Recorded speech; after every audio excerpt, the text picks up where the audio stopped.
बिस्मिल्लाह मिनश्शैतानिर्रजीम बिस्मिल्लाहिर्रहमानिर्रहीम। देसी food with Saida में आज हम आपको खुशामदीद कहते हैं। और जैसे कि रमज़ान मुबारक की आमद है और रोज़े हैं और सब ने रोज़े इफ्तारी के लिए रोज़ कुछ ना कुछ बनाना होता है, लिहाजा आज हम आपको 3 किस्म के पकौड़े सिखा रहे हैं।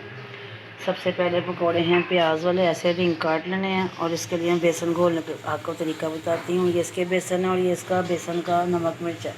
इसमें सिर्फ ये 4-5 चीज़ें डलेंगी: सुरख मिर्च, ज़ीरा पाउडर, साबुत ज़ीरा, अजवाइन और नमक। ये एक और दूसरी जगह मैंने थोड़ा बेसन ज़्यादा लिया है। इसमें से आधे पकौड़े पालक वाले बनेंगे, आधे बनेंगे आलू वाले। पालक मैंने धो के काट के इसको स्ट्रेन कर दी थी, ये बिल्कुल खुश्क पालक है। आलू काट के इसको भी पानी से हमने निचोड़ लिया ताकि इसके अंदर पानी ना रहे। सफ़ेद ज़ीरा है, क्रश मिर्च है, आधी चम्मच सफ़ेद ज़ीरा, आधी चम्मच क्रश मिर्च, 1 चम्मच सूखा धनिया दादड़ किया हुआ, 1 चम्मच नमक, 1/4 अजवाइन और 1 चम्मच सुरख मिर्च की। आए हम आगाज़ कर। ये जो प्याज वाले हैं पकौड़े, इसके लिए बेसन मैंने घोला, इसमें ये सारे स्पाइसेस डाल देंगे। इसको हम ऑनियन रिंग्स कहेंगे और बच्चे भी खुश होते हैं रिंग के ये खा के पकौड़े। ये मुनासिब थोड़ा थोड़ा करके पानी डालिएगा। इसको बेसन को घोल के इसे हम 10 मिनट रखेंगे। ये देखें, मैंने ऑनियन रिंग्स के लिए ये इतना प्याज आप इसकी देख रहे हैं कि ये प्याज के ऊपर टिक जाए, इतना गाढ़ा करना है। अब हम दूसरे पकौड़ों के लिए बेसन मिक्स करते हैं। ये सारे स्पाइसेस इसमें चले जाएंगे और थोड़ा थोड़ा करके पानी के साथ इसको घोल के इसको भी दिखाती हूँ मैं आपको। ये जो पकौड़ों के लिए, पालक के पकौड़ों के लिए और आलू के पकौड़ों के लिए जो बेसन हमने घोलना, थोड़ा सा इसको सख्त घोलना है, बहुत नरम नहीं घोलना, क्योंकि जब इसमें आलू जाएंगे ये आलू में पानी छोड़ना फिर बड़ा बेहतरीन हो जाएगा।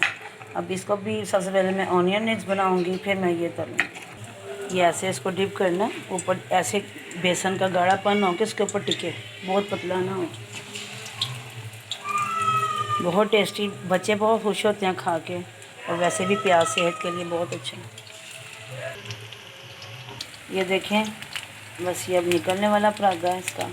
तो अब ये हम आपके लिए देसी देसी लफ्ज़ बोलते हैं कि समझ आ जाए आपको।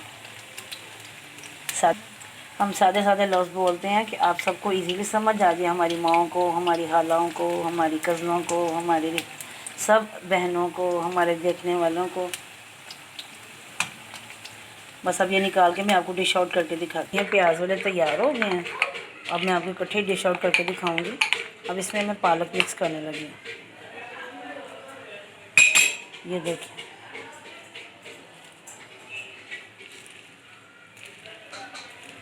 नमक मिर्च का बैलेंस कर लीजिएगा, ठीक है। अब मैं डालते वक्त आपको दिखाती हूँ। ये पालक के पकौड़े डालने लगी हूँ मैं, देखें ज़रा,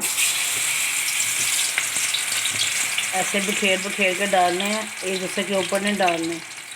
और आग नीचे मैंने पहले तेज़ थी, अब मैंने हल्की कर दी हुई है। ज़रा इसका सारा हिस्सा गोल्डन होगा तो फिर मैं इसको चेंज करूँगी। निकालने लगी हूँ मैं, देखें हर तरफ से रेड हो गए हैं।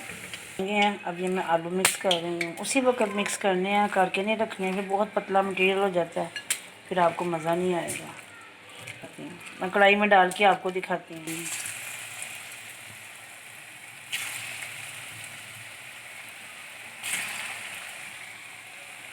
ये टाइम लेते हैं क्योंकि आलू होता है ना, आलू में गलने के साथ मुनासिब आग पे फ्राई कीजिएगा, ज़्यादा तेज़ आग पे नहीं कीजिएगा। तैयार है, मैंने निकाल दी है। अब मैं डिश आउट करके आपको दिखाती हूँ। माशाल्लाह हमारे पकोड़े तैयार हैं, इफ्तारी हमारी तैयार है। साथ आप शरबत भी पिएँ और खजूरें भी खाएँ। तो अब आप माशाल्लाह आप भी बनाइएगा और इंशाल्लाह बना के मुझे ज़रूर बताइएगा कि कैसे बने आपके। और ये देखें, ये बच्चे बड़े खुश होकर खाएंगे, उनको चिप्स लगेंगे लेकिन हैं पकोड़े। ये देखें, ये आप रोटी के साथ भी किसी टाइम रमज़ान के बाद भी बना के खा सकते हैं। इंशाल्लाह आइंदा फिर अच्छी रेसिपी के साथ मुलाकात होगी। अल्लाह हाफ़िज़।